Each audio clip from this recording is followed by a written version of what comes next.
Season 2 of Luminous Wisdom. My name is Hitesh Jeff, and on this show, we speak to thought leaders from across the world, as well as movers and shakers. Well, I say across the world, but actually, this time it's down the road. Theshan, you are literally down the road from me. Theshen Naicker, welcome to the show. Theshen Naicker is an actor, stage and TV, writer, director, and has become well known for his character known as Auntie Sheila. And on weekends, well, mostly weekends, he transforms women into beautiful brides. And besides being a creative genius, Theshan also has a master's in psychology. So Theshan, welcome to the show. It's really great to finally have you here. Oh, thank you so much, Hitesh. That was a lovely welcome. I listened to all of that and I think, wow, it's a lot, yeah. It's amazing. It's amazing how really successful people that are so talented, sometimes are so humble in their journey and their road. Sometimes they also forget to look back and see just how far they have come. And it's been quite a long journey for you, hasn't it? Oh gosh, a long journey. I think the journey was accepting what I really wanted to do, that is acting and entertainment. So that's been a long journey. I mean, you know me for many years, and I've been acting from the time I was like 18 or 19. But it was the battle of saying, the battle of what society expects, the social norms of an Indian child growing up and attaining a profession.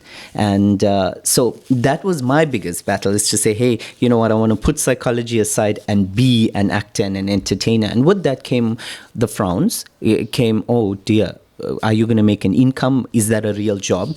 But I really dug my heels into the ground and I said, this is what I want to do. And it was a bloody long journey. And it was extremely difficult. People think, it was a easy or natural journey. I worked really hard to get to the small stage. And you mentioned humble. That's the one thing I keep reminding myself, is to remain humble, to keep my feet on the ground. Because in this industry, and I see it a lot, people get very taken away by a little bit of fame or a little bit of recognition. And for me, the moment someone forgets the beauty of being humble, that's when I can't see beauty in them. And so I constantly remind myself to be humble and just to remember my human experience on this earth. Theshan, there are so many people that want to be famous, especially now, just on social media. But they want to be famous, but there's hardly any talent involved. In fact, acting has now moved away from being a craft and an art. Nowadays, it's all about how crazy you can be and how wild you can be, like being able to do things to just entertain people. Do you think that acting is losing its what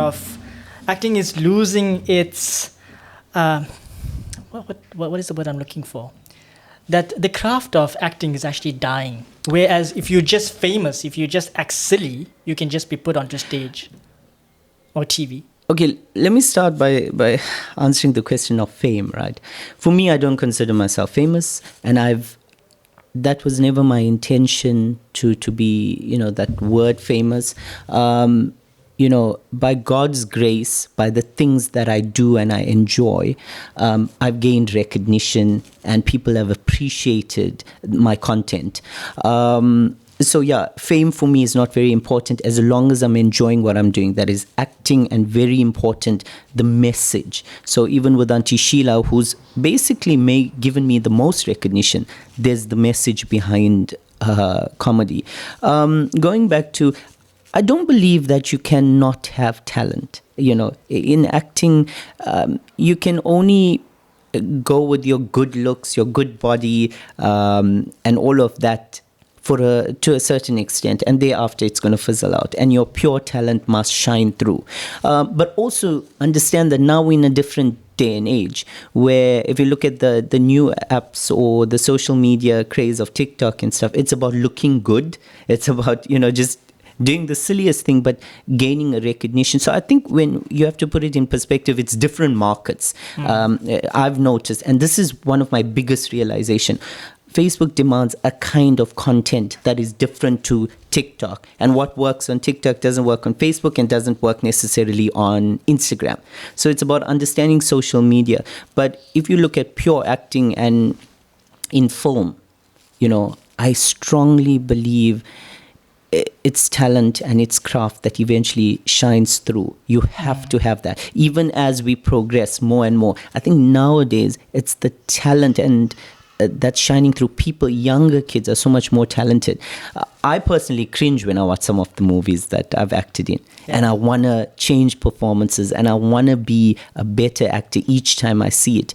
And for me, I'm constantly working on that talent, nurturing it and helping it grow. And so I'm a strong believer that you've got to have the talent to progress, because it, as I say, the good looks and all the good, great body will only keep you in the industry for that much of time. You've got to have some depth. Yeah. That's actually very true, because a lot of people will have their 15 minutes of fame, but if they are not able to keep on entertaining, or if they don't actually have some kind of talent, then their fame or they're actually being in front of the camera is actually not going to last. And people move on very quickly. People get bored very quickly. So if you as an entertainer are not evolving with the times, with what people are wanting, then you're going to very quickly, easily actually sort of fade away in the background. I think that's entertainment. But again, acting is playing a role. You don't have much choice. But if you want to, be known or make your mark, then I think very, very quickly, everybody, your fans, your supporters, the industry recognizes authenticity. And I think that is key, to be authentic. You just can't be an imitation of somebody else. You've got to be authentic. And I think with Auntie Sheila, she was amongst the first characters in South Africa to come out. And I think what was more intriguing about that was it was a male doing quite a good job as a female impersonation. And for me, I had to go into method acting and channel my granny and a feminine approach to it. So yeah, I think being authentic also is a big factor in being successful. Yeah, I think that people smell that you are actually inauthentic. People can tell that you're actually being fake. Absolutely. And there's X factor as well. When you look at somebody, you just know that this person is destined for greatness. So this person is actually a star because they shine out from everyone else. I think so, and when we say X factor, I don't think it's physical or your physical attributes. I think it's the energy. I think it's the aura. When somebody walks in, you just notice a star. You feel a star. You feel the presence. And for me, that's what I love. Like I always say, for me, the ultimate is Oprah Winfrey. I'm obsessed with her. I watch all of her videos. I love that she's authentic, but her energy just captivates you. And for me, that's that X factor. You know what it is? You can fake being confident. Yeah. You can come into camera, you can meet people and go, hey, I'm Hitesh, and, I'm excited, I'm happy, and I'm talented. But you can fake confidence. The one thing that you cannot fake is actually charisma. You can't really fake that. You may learn a few things of how to be a little bit charismatic, but charisma is the thing that shines from within. It's the thing that makes you a star. I mean, you either have it or you don't. And with charisma comes being comfortable and authentic with yourself, and then allowing that charismatic attitude to flow through. So that's a big part. But, in terms of confidence, a lot of people ask me this, oh, you're so confident. Go up on stage and do something. Yeah. So here's the thing. I don't consider myself being confident. I am working on confidence. And a very wise person told me confidence is something, it's like a bag full of, full of goodies. You've got to keep filling it every single morning, because during the day, somebody you meet, they break a little bit, they chip away at that confidence, they say something, they do something, but you every morning have to get up, look in that mirror, and keep filling that bag with more and more. And confidence is something. I watched. I'm not a fan of Bollywood, but I watched Priyanka Chopra say something that there's something about confidence that's so powerful. And she mentioned she was just an 18 or 19-year-old girl who was Miss World. But she said what carried her through that rain and being so dynamic was confidence. And it's something that I try to work on every day, because I'm not the most confident person. And, obviously life's battles and whatever I've been through has chipped away at my confidence. But like you say, when you get to know me, it's the charisma that will shine. Absolutely. And I guess. So I've noticed with myself also being an actor that I've grown up being very shy and very introverted. In fact, many actors that I've met, even actresses, right? They're very shy. They're very actually to themselves, very reserved. In fact, some people, if you meet them in person, you would be shocked at how quiet they are. Like me. Everybody meets me and they're like, huh? You Auntie Sheila? Absolutely. Yeah. Like, people hear me speak like this now and they see me on stage, but when they see me in person, they're very surprised. Like, why is this guy so quiet? Are you also the same? Are you shy? Are you actually just by yourself? Usually don't have much to say, but No, I think I usually have a lot to say, but it's because of the confidence or the issue of I hate to bring this up, but the issue of growing up and then constantly being made aware of me being different, and you can't deny your past. I mean, that played a factor. I think I'm naturally an outspoken person. I'm naturally someone, growing up, I love to make people laugh. I like to say stupid things or silly things. I love laughter. But what took away from that charisma or that attitude or that confidence was constantly being made aware of how different I was. Growing up, I might not have been the most masculine guy, or might have not sounded the most masculine. And it was those years of being in school, or just people mocking you, laughing and doing all of that, that almost made me shy, made me quiet, made me think that I'd rather not speak. Because if I don't speak, and I'm speaking only about my journey, this is why I'm the way I am. If I don't speak, then I won't get laughed at. Or if I don't say something, I won't be looked at, this guy's a bit weird, he's a bit feminine. And it only came until I was much older and comfortable with Theshan, being just an openly gay guy. I don't talk much about sexuality because I'm just like any other human being. But being comfortable with who I am, and then being comfortable with the things that I like, and being comfortable, most importantly, with being different. People are going to like me, people are not going to like me. That's the journey I'm going through. You said something to me once the other day. You said, I think you accept yourself, but are you comfortable with accepting the fact that other people won't accept you? And I think that's the thing. I wanted to be a people pleaser. Yep. And only up until COVID did I realize the importance of life and just living your true self and just being happy. You can't please everyone. You just got to live the moment, experience what you have to, and just surround yourself with people who do love and care. Forget about the rest. And I think for me, that was a huge thing. And I always attribute my confidence levels to some of the things that have happened to me in my past, and I'm working on. It's a journey, as I say. But when people meet me, they're hugely surprised. They're like, okay, we expected. They're like, hey, Auntie Sheila, vanakkam, darling, this, that. And I'm like, hello, how are you? I'm very quiet. And I'm not, I don't think I'm the most sociable person, and I choose to be that way because I like to keep my circle very small. And I have certain values that I live by, and I'm comfortable with that. But I'm not the most confident, dynamic, crazy character, the life of the party. No, I'm not. What do you say to people, or to kids rather, or to even young people, actually anybody who wants to get into acting, but do they go into being an actor like full time? Do they leave school now saying, okay, I'm going to be an actor and I'm going to be on TV or on stage? Or do you have a backup plan? Because the reason I've said that, because I grew up wanting to be on stage and wanting to Right. be on TV. But life doesn't always flows or works the way that you want it to work. Morgan Freeman. Nobody heard about Morgan Freeman until he was like 52 years old. Imagine a picture of Morgan Freeman at age 30. Can you?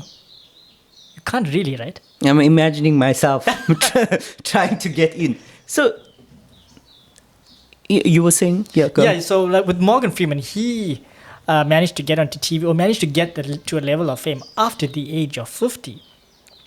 What do you say to people that want to be actors? Should they have like a backup plan? Should they study something else? Should they have some other form of income? Because people don't know this, but actors as well as writers, we're not the wealthiest people on the planet. Hey, it's You a know? struggle. We South Africans. Firstly, we don't make enough money being an actor. You can't sustain a life unless you make it big. And also, there's, I'm gonna say something that many people wouldn't like, but being an Indian actor, I faced many other issues. There's no roles for Indians, and the roles are so stereotyped. Every other role is about an arranged marriage, even in South African stories, and we've moved past that. I don't know of arranged marriage. For God's sakes, we're dealing with all kinds of marriages right now. That's one, being very limited, being an Indian South African with roles. The South African movie industry is growing, but again, I found this. You want a seat at the table. You want to earn a seat at the table. But unfortunately, I couldn't earn it on myself. I had to make my own table and get my own seat, unfortunately. I had to create Auntie Sheila. I wanted to do different roles. Remember the acting industry, and this is my experience. I'm not dissing anyone. I'm not. Unfortunately, South African filmmakers and producers and all of that are very focused on themselves because they're trying to make it for themselves. And I don't know how much of helping other actors grow. So it's if I were to advise my nieces, I would say always have a backup plan. I have a backup plan, my business, my bridal business. I can't rely on acting. And the acting that I've made money out of has been the things that I have personally crafted and done. So Auntie Sheila, the shows that I've produced. But again, in terms of movies and stuff like that, there's not many roles. And the movie industry, I've noticed, has a lot of cliques. It's a cutthroat industry. And if you know someone, directors know certain people, friends know certain people, and those cliques stay together. So it's a little bit of a difficult industry, and it's a very cutthroat industry. And it's also an industry that I don't, I'm an actor, but I don't like to join too many actors. I'm on my own, and I live my own life. And I speak so openly because it's a difficult industry. So if I had to advise my nieces, maybe the honest truth is it could be easier for them because I know a few people and I could introduce. But going into it, like where I've come from, I had to break down every single door, and people bluntly, they just blatantly said no to me. To this point, one of my dreams is I talk to you about this all the time, is to produce my movie. Yes. I've written a fabulous script. And initially when I wrote the script, I approached certain directors and certain producers for just assistance. And let me tell you something, it's not easy. The one producer said to me, I'm actually going into a hiatus and I'm going to disappear and write which I felt was so rude. I'm asking for like an hour, just an hour of your time. Or I asked, another more established director, and she's like, I'm so busy, I won't, and never came back to you. And I do understand, I appreciate everyone's, busy. But there isn't enough of, opportunities for us to learn and grow. So if I were to advise an actor, I would say it's a very difficult industry. Personally, if I were to advise my nieces, I would say, please have a backup plan. You've got to have a way of sustaining yourself, because I'm on this journey and it hasn't been hard as sustaining myself. I'm just acting. I've done many other things. It's not easy. It's, even though I've achieved some success, I've been in a few movies, and I have to thank the people that have believed in me, like Kumar Naidu, who's just given me the best opportunities, the roles. I've even acted with some producers. It's not easy. You've got to constantly work. If you love it enough, you'll find a way. But even though I've achieved all of those things, even as Auntie Sheila, it's still a battle. I'm still struggling, and hopefully soon I'll be able to talk about my movie. Yes. But my advice is always have a backup plan, because this industry is not easy, and it's not as pretty and glamorous as we think it is. So is that why you don't like Bollywood? Because even that is a very closed industry. It's about who knows who. Yeah, it's about who knows who. And also, I don't like the message that Bollywood sends out. Bollywood, colorism, the fickle nature of just vanity and beauty, it's a bit too much. It upsets me that you cannot view a Bollywood movie and see a beautiful brown-skinned lead heroine. All of these girls, these characters are extremely light-skinned, extremely, like, I don't like the things they promote. Basically, to be a lead actress, you either have to be have some mixture of Caucasian blood in you. You've got to, it's unrealistic expectations of beauty. Whereas Hollywood, you've got to give credit to the diversity, the beauty. Bollywood, for me, has a lot of growing. I personally don't like it. I don't get involved. Yeah, there was an actor. I really can't remember his name, because it must be at least 10 years since I watched a Hindi movie. Yeah. And he said that he was out of a job, and he was a very good actor. I can see his face. I just can't remember his name. Yeah. And he was out of a job very quickly because he was losing his hair. And that is so sad, because Bollywood likes to paint this picture of being perfect. Whereas if you go like to Hollywood, doesn't matter whether you like fat or thin, losing hair, have hair, it doesn't matter. There's always a role for you somehow. Yeah, I mean, I think it's clear in Bollywood, as long as you have a famous, we're seeing that often now, mom or dad, or you have the right clique. I mean, I love India and I go there, and obviously, we're fortunate enough to be amongst the obviously more socially affluent places, like when we dine and things, and you see how people behave, and you see the cliques they make. And you hear the conversations about Bollywood, and it's just steeped in just too much of colorism, too much of being perfect. It's unrealistic. And for me, if I were to get my nieces involved in filmmaking, I would never want them to watch that and think that's the expectation of what a female should look like, because they're brown-skinned, and I always reiterate, you're beautiful brown-skinned girls. Yeah. Bollywood sends the wrong message to everyone. For me, that's my opinion. Yeah. I hear that. So, yeah. So tomorrow morning, Yeah. you wake up, it's 8 a.m., your phone rings, and it is the famous Karan Johar. And he says, Theshan, I want you to act in my next movie to play the lead role. What are you going to say? Funny you say that. I actually met Karan Johar, by the way. Yeah. It was during Saifta, and, I was invited to a few. It was a very, very intimate dinner, and there were lots of guests and stars, and literally we sat amongst each other, so it wasn't that big hoo-ha. And we were, I think, at Beverly Hills or Oyster Box, I'm not too sure, and I was going into the passing the corridor, and he was next door, and he was going into another room, and he just looked at me and he smiled, and he shockingly was quite nice and friendly and approachable also, but I didn't speak much. And also, when you meet Bollywood stars, like we as South Africans, I made an effort to dress up, the full glam, hair, makeup, whatever. And then when I looked at them, I was like, oh, okay. I mean, not as I expected them to be. They're not as, overdone and crazy as we think. We have our expectations. He was a good person. I wouldn't lie. He was a down-to-earth person. Getting back to your question, if you had to call me, of course, I'm a struggling actor. I say, bloody yes, I'll be there. I'll cancel everything. Of course, because we're so desperate for the opportunities, that present ourselves. Sometimes, unfortunately, in the professional environment, you've got to be professional. You've got to put your emotions aside. I don't necessarily feel that I will work with people that I like and want to be with, but if it's a professional setup, I will have to be professional, yeah. And I think that's a really important point because people forget this is another job. Exactly. It is a job.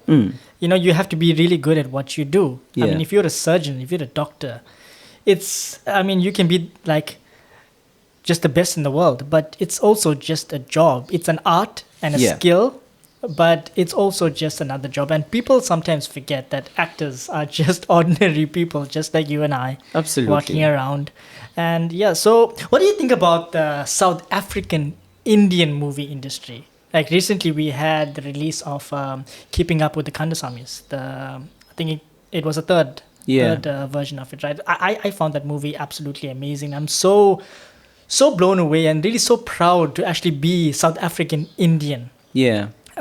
What do you think about the South African Indian movie industry? And do you think, just to add in there, do you think that just like India has their own Bollywood, do you think that we should also create something like that in South Africa, or will that just actually separate South Africans? I think speaking specifically with regards to the Indian South African Indian cinema and the industry, how it's been growing. We've seen by the numbers, we've seen by the stats that it's done really well. It's done extremely well. And I think there's a huge market. For too long, I personally feel as an actor, my experience is there was no role for an Indian actor and not enough of roles. So at least now you've got new directors and producers opening up the doors, and allowing us the space to make movies. You mentioned Kandasamis. I think that was beautiful because it allowed South Africa to believe in the market, the Indian South African market, and producers, etc. And then, we can grow from there. What I personally think, the industry is very small right now, and we're still growing. I wish stories could be more universal and not just relate to South African stories. I think it's doing extremely well. I'm feeling very proud to be a part of it, even with, one of the movies that I was a part of, Broken Promises Forever. It was a movie that did very well in South Africa, and we didn't expect it. But we enjoyed the success of it. And there's just different genres of movies, but I think that it's beautiful that we're all coming together as an industry, and seeing or paving the way forward. For other actors.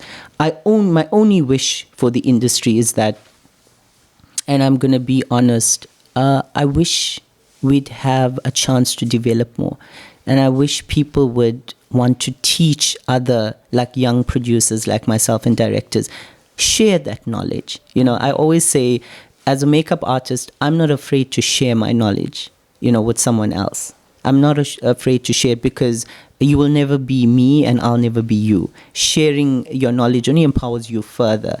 I wish our industry would get to that stage, because right now we're just fighting for ourselves and fighting to keep ourselves in. And it's almost, I've experienced a very selfish industry. So I think South African industry, if we could just change the dynamics, be more open to helping grow other artists, I think that's when we're going to see a lot more movies and see our industry grow. But yeah, I'm proud of our industry. We're doing well. I think that South African Indians have a lot of, they really have a lot of talent. And I think we need to break away from that stereotypical type of, "Ayo, auntie, how are you doing?" kind of thing, because some people make fun of Indians and the way they talk. I mean, possibly the way that we are talking right now may seem like we have a twang or something, but this is just how most Indians actually talk.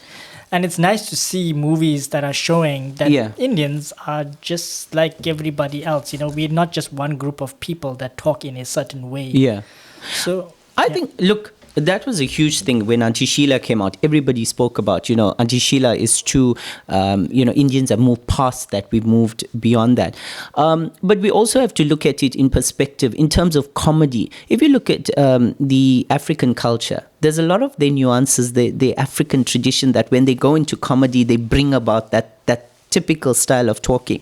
But no one frowns upon the African community when they bring out how their go-go's spoke and how their grannies and grandfathers, and they make it infuse it part of the comedy. So I think when Indian comedians use also that oyo and this, it actually is bringing certain elements of our past back. And here's the reality. It works. I mean, it honestly works. There is an industry for a slapstick comedy, but I think it needs to be done tastefully. It can't be done to the extreme where, you want to cringe. And I think now the movies are seeing that more and more. We're seeing that, and we're having a nice mixture. But yes, you're right. Indians have moved past that. And the big thing I've been saying is stories need to change.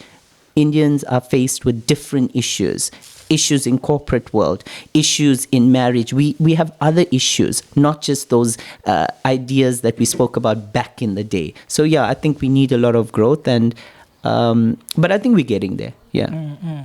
Speaking about Auntie Sheila, no lie, right? Yeah. Auntie Sheila is hot. Oh, thank you. Auntie Sheila is hot. She is beautiful. She is hot. I mean, she is such a pleasure to look at. I am straight, but she is beautiful. She's a beautiful woman. Oh, wow. How do you, I'm sure, like if I'm seeing her as hot and sexy, I'm sure other guys are as well. How do you deal with other guys maybe sliding into your DMs, or even meeting you and saying, I don't read, by the way, I don't read messages from Auntie Sheila because India gets a bit, messages from India sometimes and other parts of the world. They get a bit confused with who Auntie Sheila is, and messages can be a little bit raunchy. And so I don't get there. I don't even, Right. That's the industry. You put something out there. In terms of Auntie Sheila, there's been an evolution. When she first started, she started very, I didn't dress her up as much. I didn't care about how she looked. But then I realized, people say what love is in beauty is in the detail. Beauty, for me, I say beauty is in the detail. Mm-hmm. And I then realized very quickly that Auntie Sheila, there's certain things that define her as an actor or as a personality. And one, it's her love for Indian culture. One, it's for that extreme overdone look. And people have appreciated her. The important thing is nobody associates Auntie Sheila with, they see her as a real person. They don't just see her as a character. They see her as a real married auntie with grandchildren. And, yes, I will say this, there's been a lot of people, even guys as well, who said she's beautiful. She's a wonderful person. And I think, again, it's the energy that you get from Auntie Sheila. It's that channeling, that female persona and that energy. And I try and do it very authentically because, I channel my granny and stuff like that. Yeah. So she is hot, and she's had... if I were to say so myself. And I think she's had a lot of compliments, both for male and female. Yeah. But everybody knows Sheila is married and she's good. So So of all of the characters that you have created, why do you think, and I think maybe you have answered this question in some way or some form, why do you think Auntie Sheila really blew up? Why did she become so successful? Yeah. And I can give you my little 2 cents in there. I think it's because she speaks her truth. Yeah. I think there's an Auntie Sheila in all of us. Yeah. I mean, she's a queen. Yeah. She's not a princess. She's a queen. And when she comes onto camera and onto stage, she owns that. And I think everybody wants to be Auntie Sheila. Everybody needs to bring out that Auntie Sheila in them. But why do you think Auntie Sheila is so successful? Exactly what you said. She speaks her mind. She doesn't filter her speech. She doesn't mince her words. She speaks her mind, but she's not vindictive. She's not malicious. She wants the world to be a better place, and she wants people to just understand how beautiful life is. And we don't have to live behind a mask. We can enjoy our life and be appreciated for our true selves.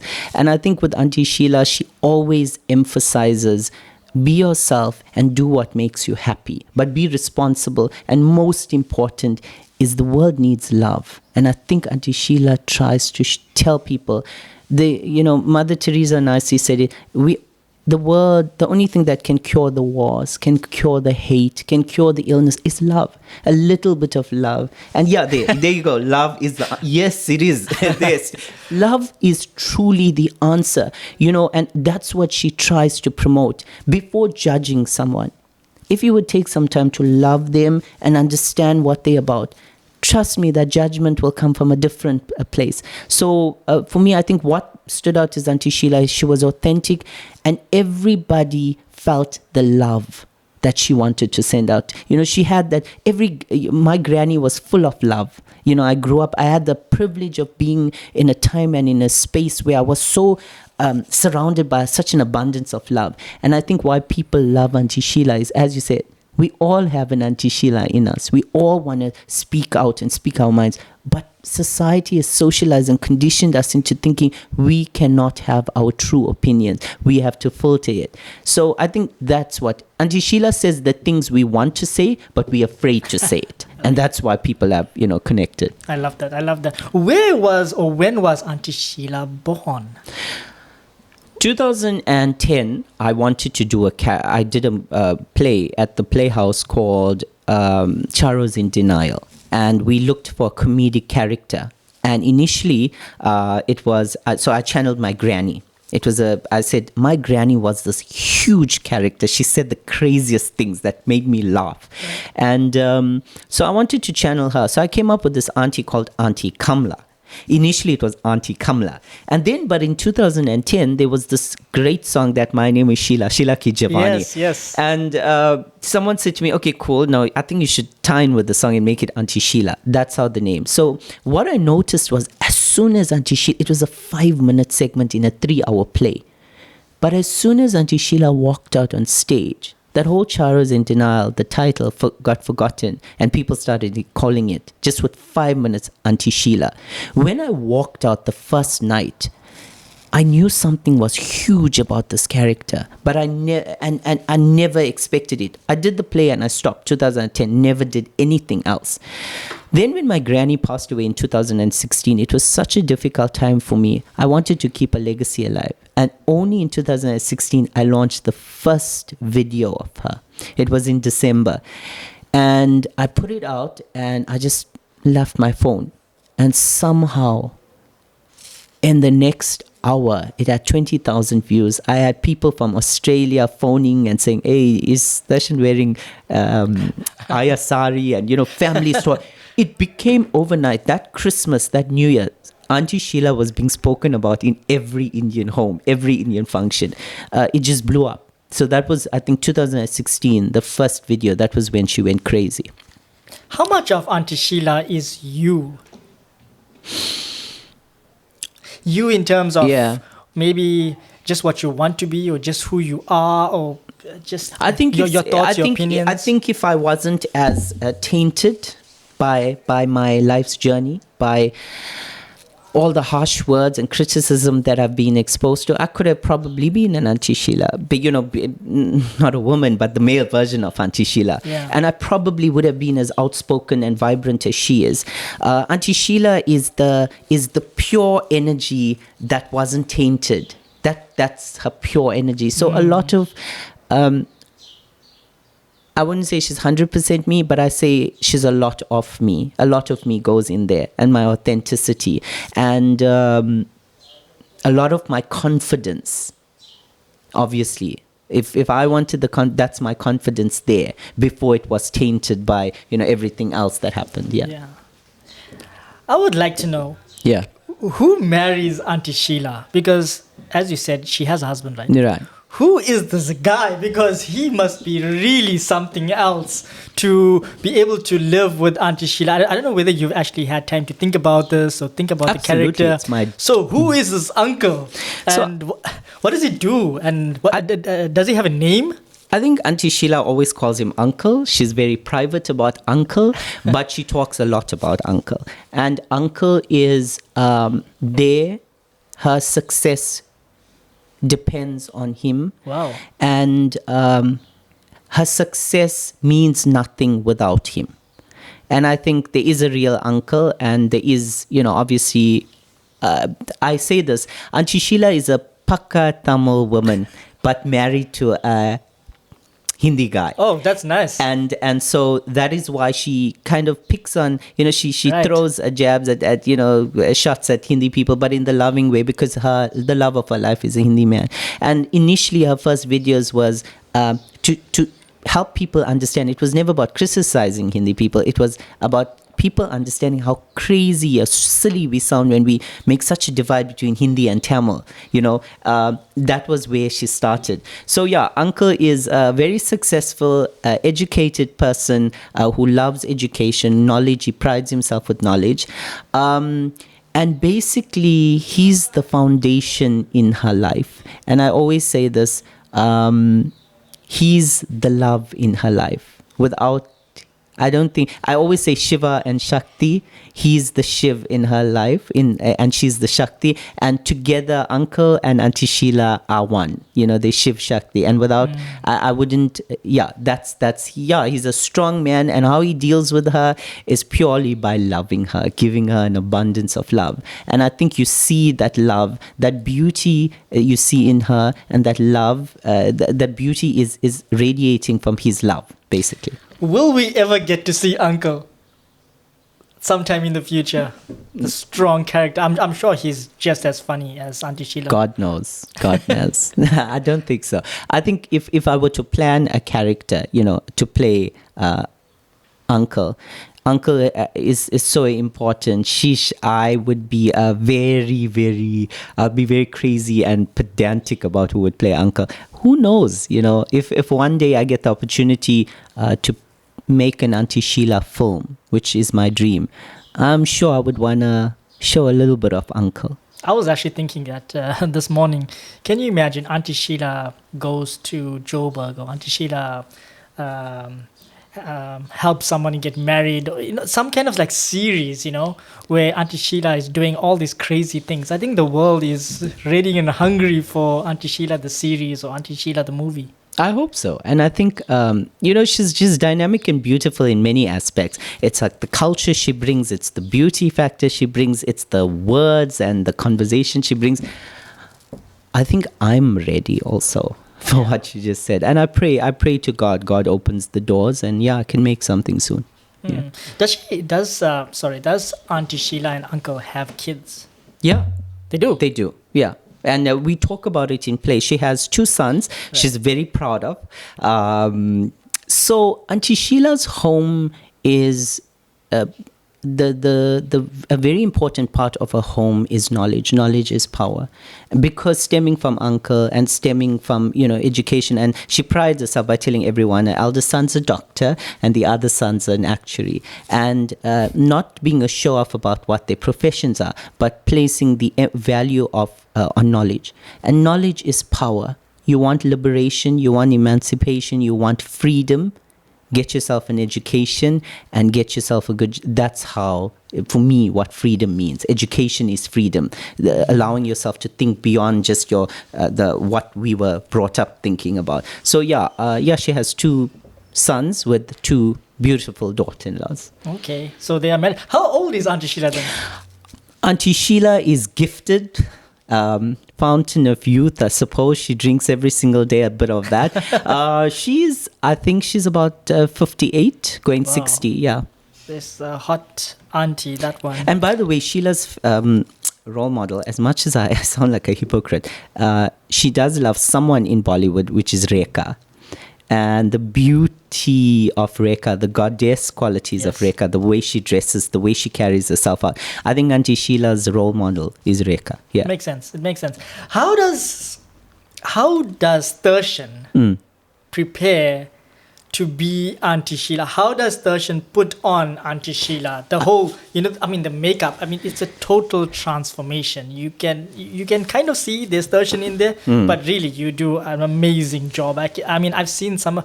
By the way, if you are a bride and if you're looking to have your makeup done, Theshan is super gifted. You have to look at his Instagram page. What is your handle for your bridal? Is At bridal _ moments _ with Theshan. Yeah. Right. So please have a look at it, because you will be amazed at just how Theshan accentuates the beauty of the woman that he actually works with. How long does it take you to do Auntie Sheila. And then to also take Auntie Sheila out? To take out, it's quick. To put on, it's a process. That's where my method acting starts. I wish one of my actors who act with me on stage for the Auntie Sheila shows would be here, but he nicely put it. He said, the moment Auntie Sheila walks into that door, he's even afraid. The actors are afraid because they say there's a totally different energy. I myself lose Theshan in that moment. As soon as the wig goes on, I've always said this. It's another soul, another energy that takes over me.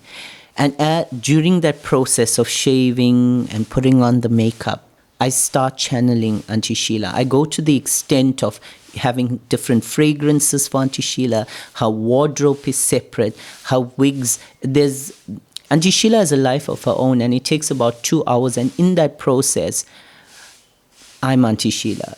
Auntie Sheila takes over, and I immerse myself 100% into that character. It takes about 2 hours, and the 2 hours of putting the method acting, I always say, starts just at the moment where she starts putting the makeup. And once the wig goes on, they say I always say there's some shakti, some power in that hair and in all of what she does. So yeah, it takes about 2 hours, and not a lot of Theshan in there. I lose myself into that. I always say it's like another soul takes over me. And as you are actually just putting on your makeup, do you start to talk like Auntie Sheila as you're going along? I start feeling the feelings of her. Yeah. I start living her life. I start understanding her values, which are different to mine.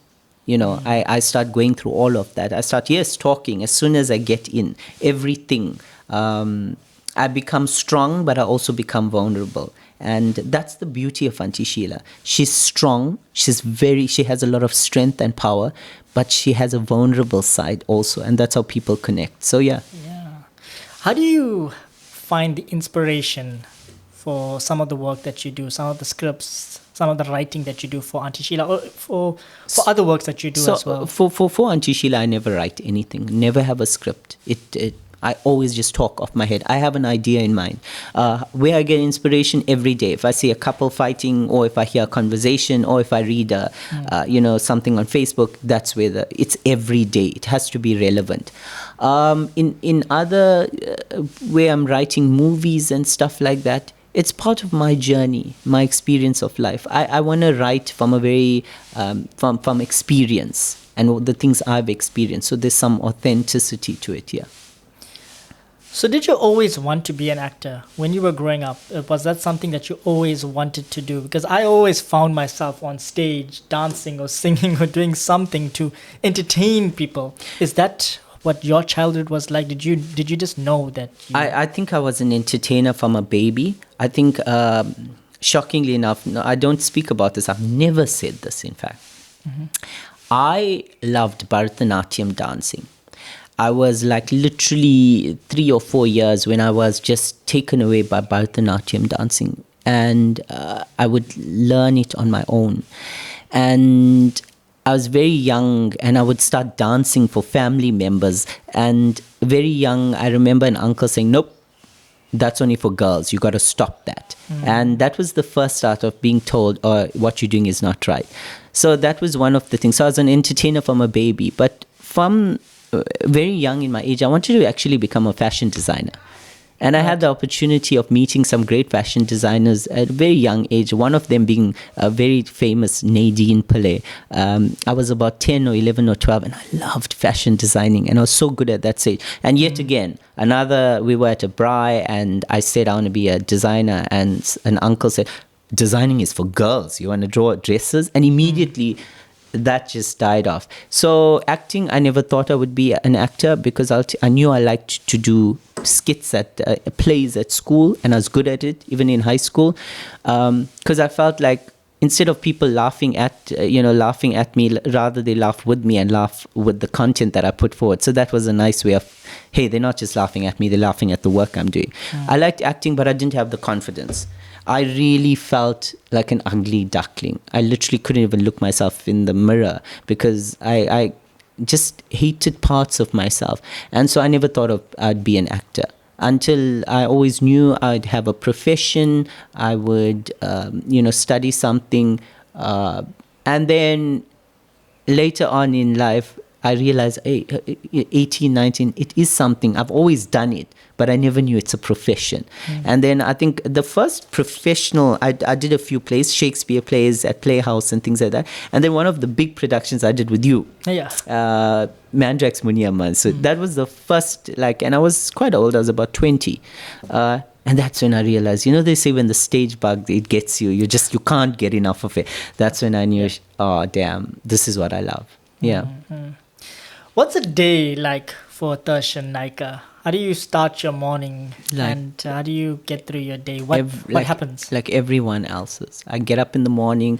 I usually have my anxiety and panic attacks of how I'm going to get the day. I start breathing. I do my prayer and then I get on with my day. It's cooking, cleaning, going to work, getting my lunch done, meeting my family, seeing my loved ones, getting work done and coming home and then preparing for the next day. It's plain and simple. I like to keep my life very simple.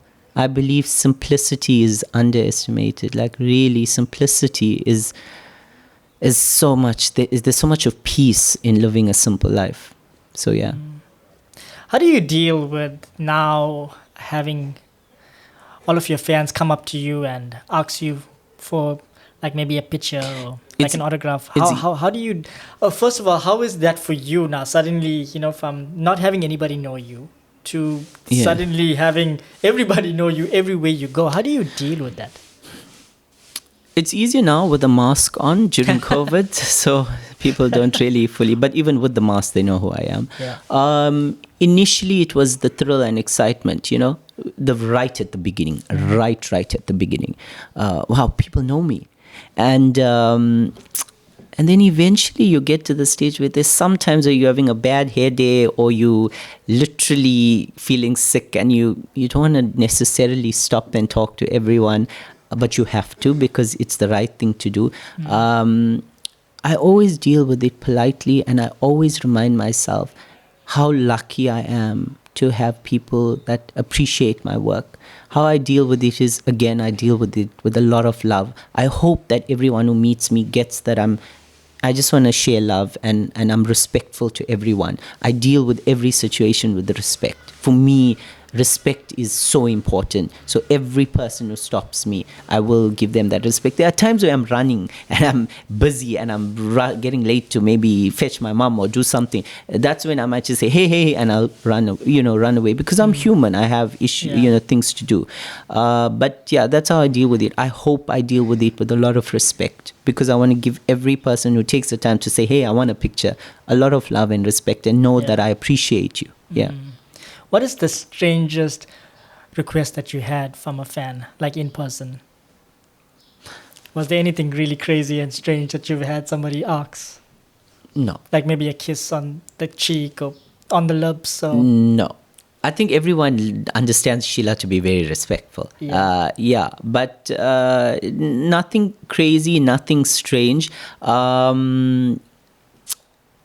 You get those one or two stupid comments, which you don't even pay attention to it. Yeah, but nothing hectic.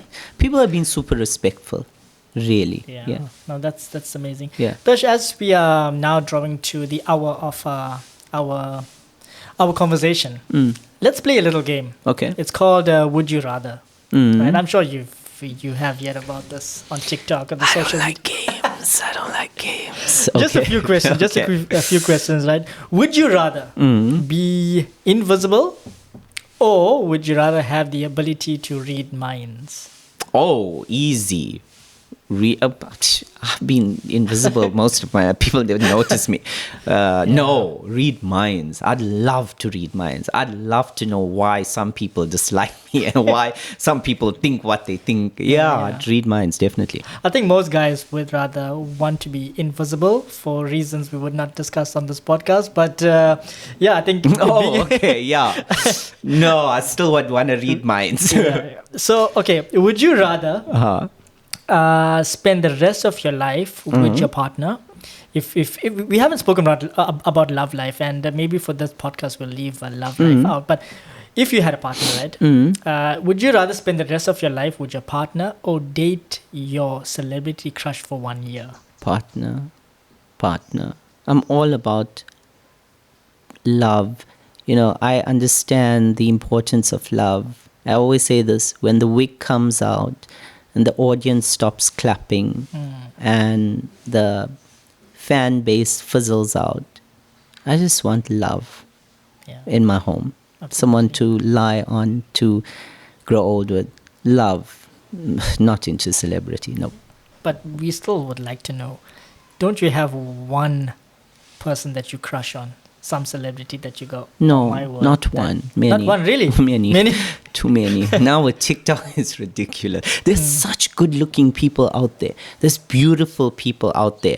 In terms of an actor, I really liked Al Pacino. I liked his acting ability. Huge crush. And then, even though I'm gay, but I loved Julia Roberts. I had a huge crush on Julia Roberts and Meryl Streep. Yeah. Thesh, it's been great having you on the podcast. What's next for you? What's for the next 5 years or even just the next 10 years for Theshen Naicker? I want to produce movies. I want to make my own movies. I want to write my own stories and make my own movies. Yeah, that's what my dream is. Obviously, in terms of my makeup business and stuff, I want to launch a light and healing wellness center and therapy, a spa, to add on to my bridal business. And I want to start teaching people to become bridal artists. I want to get to that stage where I can open up a school. But definitely in terms of acting, I really want to start making my own movies, hopefully, by God's grace. Do you think that you will stay in South Africa, or do you think you... Sheesh, with the recent happenings, we all were thinking about getting out of this place as quick as possible. I love South Africa, and I know that it has so much of potential to be just the most beautiful country in the world. The country needs love, and it needs to heal. There's just too much happening right now. We need good, solid leaders. But... if opportunity, I go where happiness is and where I need to be, and if life takes me there, then I'll be there. Theshan, thank you so much for joining me on the podcast. It's been really great to have you. It's been really great to talk to you on camera and over just the audio like this. I know we've had many conversations, but it's been, I think you have shared a lot about who you are and a lot about Auntie Sheila that people never knew about before. So thank you for openly sharing. I wish you all the best. I look forward to not being able to actually get hold of you one day because you'll be so busy and so famous, and it'll be hard to even maybe just send you a WhatsApp. I wish and I pray for that kind of... I know you're not chasing fame, but I want that stardom for you because you deserve it and you are a star. Oh, God bless you. Thank you so much. It's been an honor. It's a privilege. And just keep up the good work. I always say this. I feel comforted chatting to you all the time. So thank you for having me, and God bless you. Thank you. So this has been Luminous Wisdom. Please like, comment, and share with your friends. This has been Theshen Naicker. Please stay tuned and subscribe for our next podcast. Bye-bye now.